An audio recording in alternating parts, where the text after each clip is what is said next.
Hello everyone, welcome to अवी classes. My self Ranjit Kumar.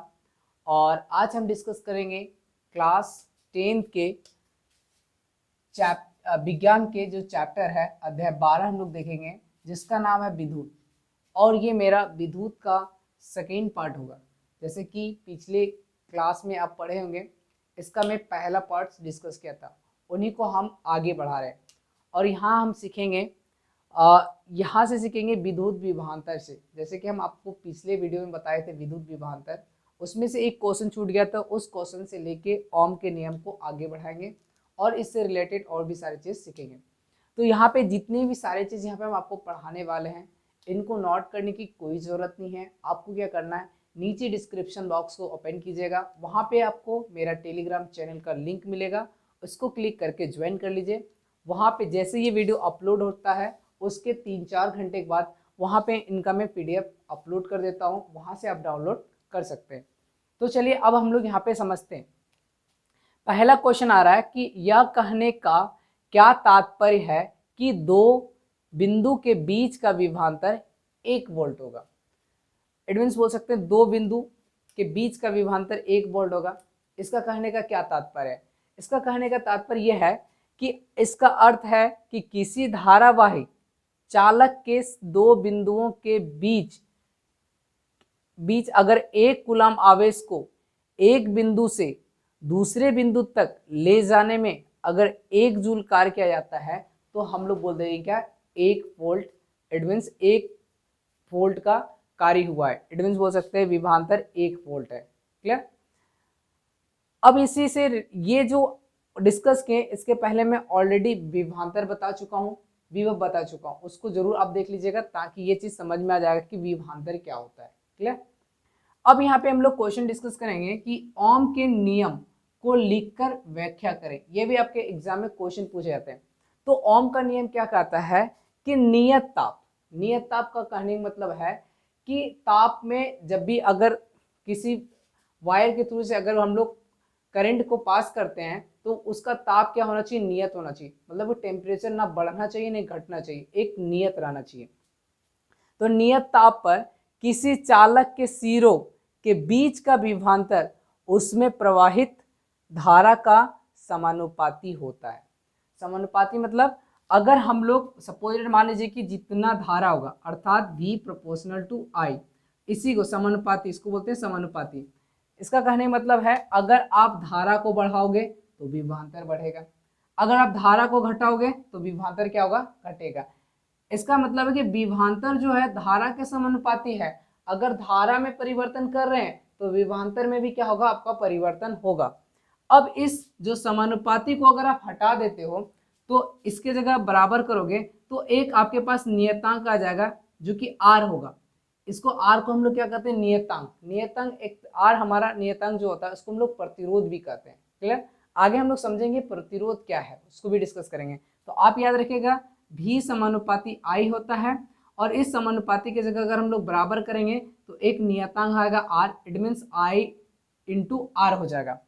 अब अगर हम लोग को I निकालना है तो ये R जो है मल्टीप्लाई में है, इधर आ जाएगा तो डिवाइड में हो जाएगा, इट मीन्स भाग में हो जाएगा। तो I बराबर क्या होगा, V बटे R। मतलब कि धारा बराबर क्या हो जाएगा, विभवांतर बटे आपका यहाँ पे हो जाएगा प्रतिरोध। अब यहाँ पे हम लिख दिए हैं कि I क्या होता है, I मतलब होता है विद्युत धारा, V मतलब क्या होता है, विभवांतर होता है, और R हमारा क्या होता है, प्रतिरोध। तो अगर आपसे 1 नंबर का एग्जाम में क्वेश्चन पूछा जाए कि ओम के नियम को लिखकर व्याख्या करें तो आपको इतना लिखना है। क्लियर? अब यहाँ पे एक चीज आता है कि अगर आपसे पूछा जाए कि ओम का नियम में ताप को अचर या नियत क्यों रखा जाता है। अभी हम बताए ना, यहाँ पे हम क्या बोले, नियत ताप। जब ओम का नियम की बात होगा तो आपको नियत ताप लिखना है। तो नियत ताप क्यों रखा जाता है, बोलता है ताप के बढ़ने से क्या होता है, प्रतिरोध का मान क्या होता था, बदल जाता है। अगर आप ताप बढ़ जाए या घट जाए तो प्रतिरोध का मान क्या होगा, बदल जाएगा, जिससे धारा का सही मान क्या होगा, प्राप्त नहीं हो पाएगा। अर्थात एक साथ कई मान बदल जाता है। इसलिए ताप को क्या करता है, नियत रखा जाता है। अगर आप ताप को नियत नहीं रखेंगे तो क्या हो सकता है कि अगर टेम्परेचर बढ़ गया तो हमारा जो वायर है तो उसका क्या हो सकता है कि उसका जो अनुप्रस्थ काट का क्षेत्रफल है वो बढ़ सकता है। अगर मान लीजिए टेम्परेचर घट जाए तो उसका क्षेत्रफल क्या होगा, घट सकता है। तो उससे क्या होगा, जो आवेश प्रवाह होता है उसका प्रवाह की दर कभी घट जाएगा तो कभी बढ़ जाएगा। तो उससे क्या होगा, सही धारा जो हम लोग को नहीं प्राप्त हो पाएगा। इसलिए हम लोग को क्या करते हैं, ओम का नियम में ताप को क्या किया जाता है, नियत रखा जाता है। क्लियर। तो ये वाला चीज आपको लिखना, जब पूछा जाए कि ओम के नियम में ताप को अचर या नियत क्यों रखा जाता है। क्लियर। अब एक क्वेश्चन और आता है, जैसे कि हम अभी आपको बताएं कि आर जो हमारा नियतांक है इसको हम लोग क्या कहते हैं, प्रतिरोध। आपसे आपके मन में क्वेश्चन आया होगा कि प्रतिरोध किसे कहते हैं। प्रतिरोध क्या होता है, सिंपल सा, अगर मान लीजिए कि एक हमारा ये वायर है, ये इससे क्या होगा, हमारा कोई धारा प्रवाहित हो रहा है, ठीक है। अगर मान लीजिए कि यहाँ पे कोई भी चीज अगर लगा दे, इस वायर के यहाँ पे अगर हम लोग बल्ब लगा दे तो यहाँ पे क्या होगा, कुछ धारा क्या हो जाएगा, रुक जाएगा, तब ना ये ग्लो करेगा, लाइट करेगा। इट मीन्स यहाँ पे हम लोग क्या कर दें, एक प्रतिरोध लगा दिए, मतलब कि धारा को रोक रहे हैं, तभी वो क्या हो रहा है, वहां पे हमारे लाइट के फॉर्म में तैयार हो रहा है, मतलब प्रकाश दे रहा है। तो यहाँ पे बोल रहा है कि प्रतिरोध पदार्थ का वह गुण होता है जो धारा के प्रवाह में रुकावट डालता है। मतलब कि अगर धारा सीधा जा रहा है तो वहां पे क्या होगा, एक रुकावट हो जाएगा, और वहां पे क्या होगा, धारा कुछ मतलब कि कुछ धारा को वो रोक के रखेगा, तो वो क्या कर रहा है, रुकावट डालता है, और इसी को हम लोग क्या कहते हैं, प्रतिरोध कहते हैं। और इसका जो प्रतिरोध का एसआई मात्रक जो होता है ओम होता है। और इस चिन्ह को याद रखिएगा, जब भी ओम अगर आपको लिखना है तो शब्दों में ना लिखे, इस तरह का आप इसको सूचित कर सकते हैं ओम से, इस तरह करके आपको लिखना है, ये इस तरह करके इसको ओम से हमको कहते हैं, ठीक है। तो आपको याद हो गया प्रतिरोध क्या है, किसी धारा में जो प्रवाह हो रहा धारा उसमें क्या करता है, वो रुकावट डाल देता है। अब एक चीज और याद रखिएगा, यहाँ पे दूसरा क्वेश्चन क्या कह रहा है, ये क्वेश्चन एग्जाम में पूछा जाता है इसी टाइप का, इसलिए ये क्वेश्चन हम आपको लिख के दिए कि किसी चालक का प्रतिरोध किन किन कारकों पर निर्भर करता है। मान लीजिए कि कोई भी चालक है, उसमें जो प्रतिरोध जो होगा किन किन कारकों पर निर्भर करेगा। पहला कि तार की लंबाई, ठीक है, अगर आप तार का लंबाई अगर ज्यादा बड़ा है तो उस पर डिपेंड करेगा, अगर लंबाई बढ़ा दीजिएगा तो प्रतिरोध क्या होगा, बढ़ जाएगा या तो घट जाएगा। कुछ एक कंडीशन हो सकता है, तार के अनुप्रस्थ काट का क्षेत्रफल पे डिपेंड करेगा। अगर अनुप्रस्थ काट का क्षेत्रफल का मतलब कि तार की मोटाई पे डिपेंड करेगा, अगर तार की मोटाई ज्यादा होगा तो उसमें क्या होगा, आपका बोल सकते हैं कि प्रतिरोध कम होगा। क्लियर, मतलब कि उसमें प्रतिरोध बहुत कम होगा। जैसे कि बिजली, जो हम लोग बिजली घरों तक लाते हैं तो वहां पे जो बिजली आता है तो मोटा वायर क्यों दिया जाता है, ताकि प्रतिरोध कम हो। प्रतिरोध कम होगा तो क्या होगा, जो हमारा धारा क्या होगा, पूर्ण रूप से हमारे घरों तक पहुंचेगा। क्लियर। तो एक चीज क्या हो गया, सबसे पहले तार की लंबाई पर डिपेंड करेगा, लंबाई अगर ज्यादा होगा तो प्रतिरोध ज्यादा होगा। अगर अनुप्रस्थ काट का क्षेत्रफल अगर उसका ज्यादा होगा, और मोटाई अगर ज्यादा होगा, इट मीन्स उसका क्षेत्रफल ज्यादा होगा, तो क्या होगा, प्रतिरोध कम होगा। अगर कम होगा, अगर पतला वायर होगा तो प्रतिरोध क्या होगा, ज्यादा होगा। जब पतला तार होगा प्रतिरोध ज्यादा होगा, तो धारा आपको क्या प्रॉपर नहीं मिलेगा, बहुत कम मिलेगा। उसके बाद क्या, उसके पदार्थ की प्रकृति पे डिपेंड करता है, आप कौन से वायर का यूज कर रहे हैं। अगर आप मान लीजिए सिल्वर का यूज कर रहे हैं तो क्या होगा, ज्यादा आपको मिल सकता है। अगर कॉपर का यूज करते हैं तो आपको ज्यादा धारा मिलेगा। उसमें क्या होगा, कॉपर वगैरह बेटर होता है, क्योंकि उसमें क्या होता है कि प्रतिरोध कम होता है, क्योंकि ये पदार्थ जो होता है पदार्थ पे भी निर्भर करता है।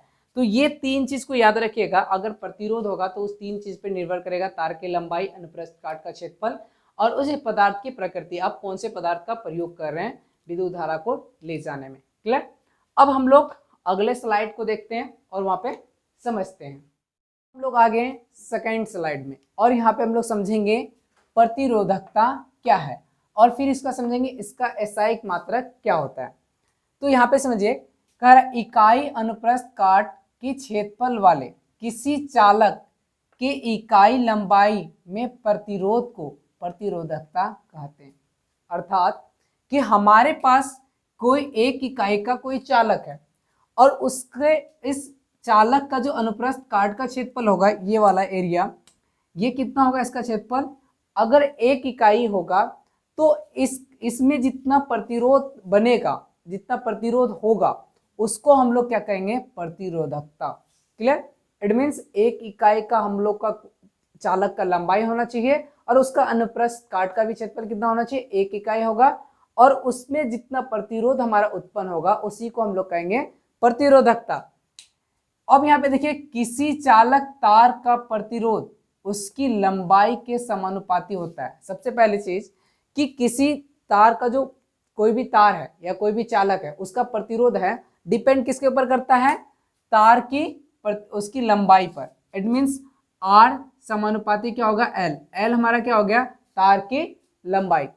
दूसरा, तथा इसकी मोटाई का विलोमानुपाती होता है। ठीक है, इट मीन्स बोल सकते हैं इसका जो मोटाई है, मोटाई का कहने का मतलब इसका जो अनुप्रस्थ काट का जो क्षेत्रफल होगा, क्षेत्रफल को हम लोग मान लेते हैं ए मान लेते हैं। ठीक है, तो इसका जो प्रतिरोध होगा उसका व्युत्क्रमानुपाती होगा 1 बाय क्या होगा, ए। क्लियर। और इसका जो एसआई मात्रक होता है, प्रतिरोधकता का जो एसआई मात्रक होता है ओम मीटर कहते हैं। इस तरह करके आपको लिखना होगा ओम मीटर। अब यहाँ पे देखिए, मान लीजिए इसको इक्वेशन 1 मान लेते हैं, इसको इक्वेशन 2 मान लेते हैं। आर समानुपाती एल होगा, आर व्युत्क्रमानुपाती 1 बाय ए होगा। इट मीन्स यहाँ बोल सकते हैं क्षेत्रफल का व्युत्क्रमानुपाती होगा ये प्रतिरोध। अब इन दोनों को एक साथ लिखेंगे तो आर समानुपाती एल, देखिए एल इंटू 1 बाय ए, इन दोनों को अगर मल्टीप्लाई करेंगे तो एल बाय क्या होगा, ए। तो आर समानुपाती क्या होगा, एल बाय ए। क्लियर। तो ये हो गया हमारा, ये जो निकलेगा हमारा ये होगा क्या, प्रतिरोधकता। और ये बोल सकते हैं ये जो हमारा होगा प्रतिरोध होगा जो कि समानुपाती होगा लंबाई और क्षेत्रफल का। अब यहाँ पे समझिए कि अब यहाँ पे डिपेंड करेगा प्रतिरोध। अभी जैसे हम लोग बोले थे ना कि तार की लंबाई और मोटाई पे डिपेंड करेगा।